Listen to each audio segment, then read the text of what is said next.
മൂന്നാറിൽ ആനക്കൊമ്പുമായി 2 പേർ പിടിയിൽ. ഇവരുടെ കൈവശം നിന്ന് 2 കൊമ്പുകളുടെ ഭാഗം പിടിച്ചെടുത്തു.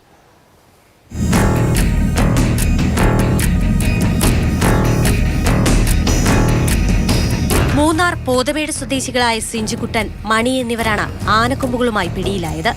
ആനക്കൊമ്പ് വിൽപ്പന നടത്താൻ ശ്രമം നടക്കുന്നുവെന്ന രഹസ്യ വിവരത്തിന്റെ അടിസ്ഥാനത്തിൽ ദേവികുളം ഫോറസ്റ്റ് റേഞ്ച് ഓഫീസിനു കീഴിൽ വരുന്ന പള്ളിവാസൽ സെക്ഷൻ ഫോറസ്റ്റ് ഓഫീസിലെ ഉദ്യോഗസ്ഥർ നടത്തിയ നീക്കമാണ് പ്രതികളെ കുടുക്കിയത്.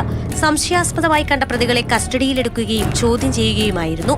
സിഞ്ചുകുട്ടന്റെ വീട്ടിലാണ് ആനക്കൊമ്പുകൾ സൂക്ഷിച്ചിരുന്നത്. സംശയമായി കണ്ട 2 പേരെ ചോദ്യം ചെയ്തതിൽ ടിയാന്മാരുടെ വീട്ടിൽ കൊമ്പ് ഒളിപ്പിച്ചിട്ടുണ്ടെന്ന് വെച്ചപ്പോൾ പരിശോധന നടത്തിയതിൽ 2 ആനക്കൊമ്പിൻ്റെ മുറിച്ച ഭാഗങ്ങൾ കണ്ടെടുത്തുകയുണ്ടായിട്ടുണ്ട്. ടിയാന്മാരെ അറസ്റ്റ് ചെയ്ത് ഇന്ന് കോടതി മുമ്പാകെ ഹാജരാക്കുന്നതാണ്. കേസിന്റെ തുടർന്വേഷണം നടന്നു വരുന്നു. മറ്റു പ്രതികളെ ഇനി പിടികൂടാനുള്ളതാണ്. ആനക്കൊമ്പ് ഇവർക്ക് എവിടെ നിന്നും ലഭിച്ചുവെന്നതടക്കം വനം വകുപ്പ് അന്വേഷിച്ചു വരികയാണ്. ആനക്കൊമ്പുകൾക്ക് 15 വർഷത്തിലധികം പഴക്കമുണ്ട്. നാട്ടാനയുടെ കൊമ്പ് മുറിച്ചതാണെന്നാണ് കരുതുന്നത്.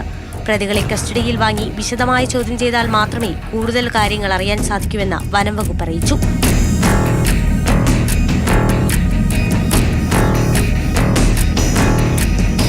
മാതൃഭൂമി ന്യൂസ്, ഇടുക്കി.